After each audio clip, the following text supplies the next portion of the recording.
Support comes from Mosby Building Arts, on a mission to create remodeling experiences worthy of five-star online reviews. See the difference at callmosby.com.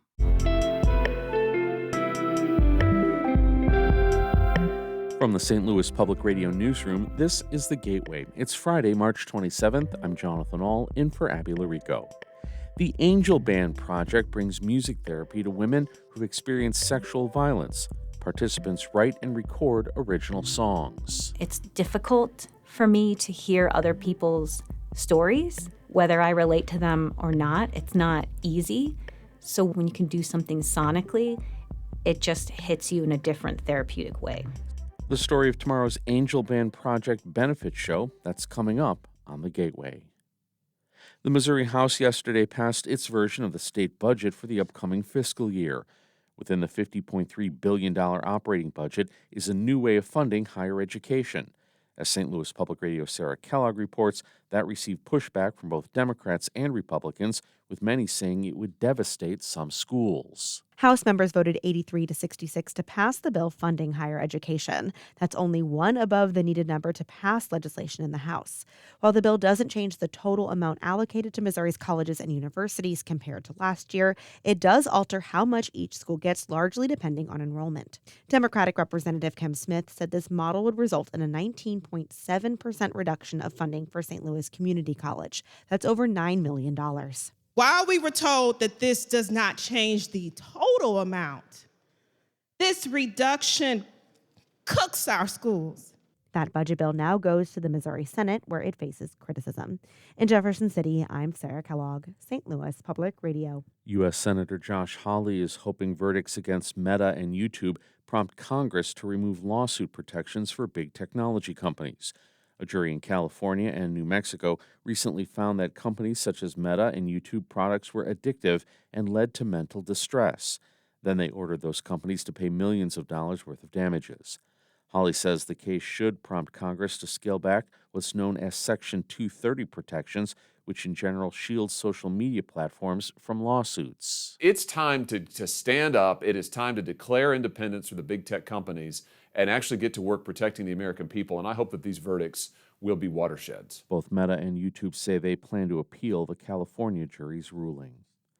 Another round of No Kings protests are planned for tomorrow in and around St. Louis. St. Louis Public Radio's Katie Gravich reports. Thousands of protests are planned nationwide for the third round of No Kings demonstrations, including over a dozen in the metro area, Rolla, and Quincy. Attendees at No Kings events in June and October worried that the Trump administration was veering toward authoritarianism. This time, national organizers are citing heightened ICE presence, cost of living, and the United States and Israel's war with Iran as their motivations. The event also coincides with a Trump-backed redistricting plan for Missouri to protect Republicans from losing control of the U.S. House in this year's midterms. I'm Katie Gravich, St. Louis Public Radio. St. Louis ranked last in population growth among the country's 50 largest metro areas last year. Census data released this week shows the metro gained just over 3,000 residents in 2025. This is the second consecutive year of population growth for St. Louis, but the region saw a net loss of more than 6,000 residents in the last 5 years.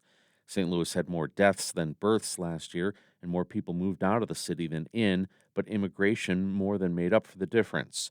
The region follows a nationwide trend of slow growth due to immigration constrictions.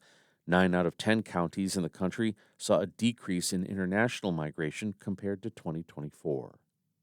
Steel is once again expected to be made in Granite City starting this weekend. One of the 2 blast furnaces at Granite City Works plans to be up and running overnight on Saturday. St. Louis Public Radio's Will Bauer reports this will be the first time in more than 2 years that Metro East Mill has produced any steel. The second blast furnace was indefinitely idled in fall 2023, but U.S. Steel said late last year it would bring back steelmaking in Granite City. The Pittsburgh-based firm cited increasing demand. The decision has been seen by the United Steelworkers Union as a temporary win and an opportunity to prove themselves to the new Japanese parent company. Craig McKee is the president of the local in Granite City.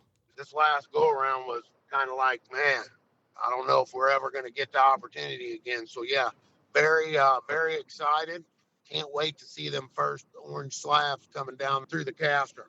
McKee estimates U.S. Steel spent at least $30 million to restart the second blast furnace, so he doesn't expect to be shut down anytime soon. I'm Will Bauer, St. Louis Public Radio. It was opening day yesterday at Busch Stadium, and the Cardinals started their season with different expectations than in many years. The club's focus is more developing on young talent than fighting for a playoff spot. St. Louis Public Radio's Jeremy Goodwin reports from the ballpark. The Cardinals started the season last year with second-year ace Sonny Gray on the mound.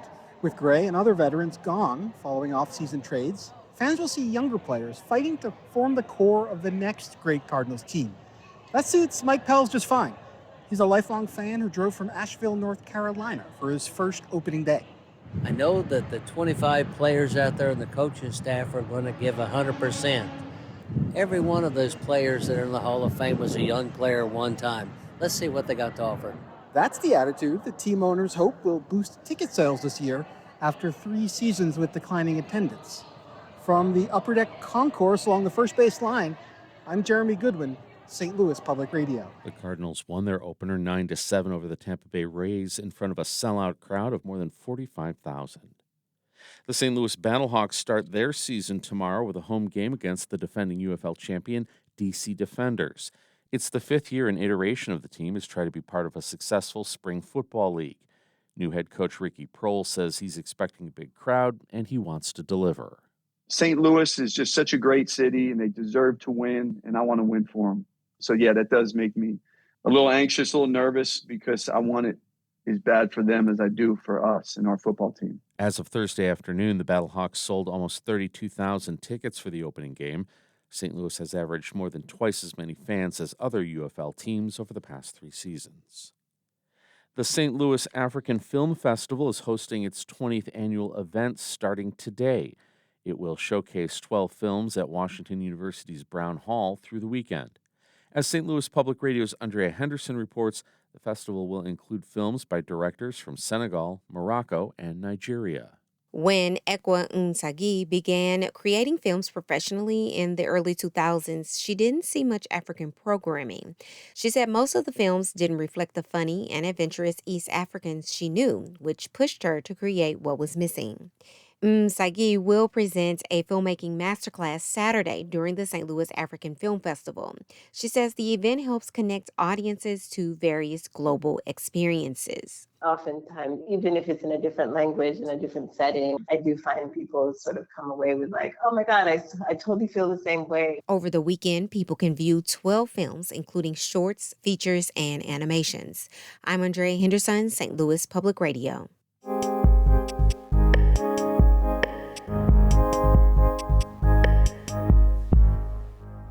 The participants in the Angel Band Project are women who've survived sexual and intimate partner violence. Music therapists work with participants to help them heal and write songs together. Many Angel Band Project participants will perform their work in a benefit concert for the organization tomorrow. It will be at Hegney Theater at Narings Hall in Webster Groves. As St. Louis Public Radio's Jeremy Goodwin reports, they're learning the power of raising their voices together. Many of the songs Angel Band Project participants write are about the process of healing. Songs like Free. This hurt, it won't define. I know it will take time. Free is on one of 3 compilation albums called Songs of Survival. Women participating with the Angel Band Project write and sing their songs. Professional musicians mostly play the instruments. Unlike in many forms of therapy, participants are not expected to talk about the details of their trauma. It's more hands-on, even ears-on. We are doing music interventions like therapeutic singing, therapeutic songwriting, drum circles, and rhythm sings, and things like that in order to build community, build safety, build trust. That's music therapist Tracy Sam Heinrich. She works with the Angel Band Project. One participant asked to be referred to by the pseudonym Janet to protect her privacy when discussing her experience. It's difficult for me to hear other people's stories, whether I relate to them or not. It's not easy. So when you can do something non-verbally, when you can do something sonically, it just hits you in a different therapeutic way. The Angel Band Project has been around for 16 years, and it offers year-round programming in St. Louis and New York. At the benefit concert tomorrow, Janet will perform her song, Kaleidoscope. It's hard to feel like you're a person shattered into pieces. The song is about the pieces being broken, but still finding beauty in the rearrangement and the light, and that you don't have to look whole to be whole.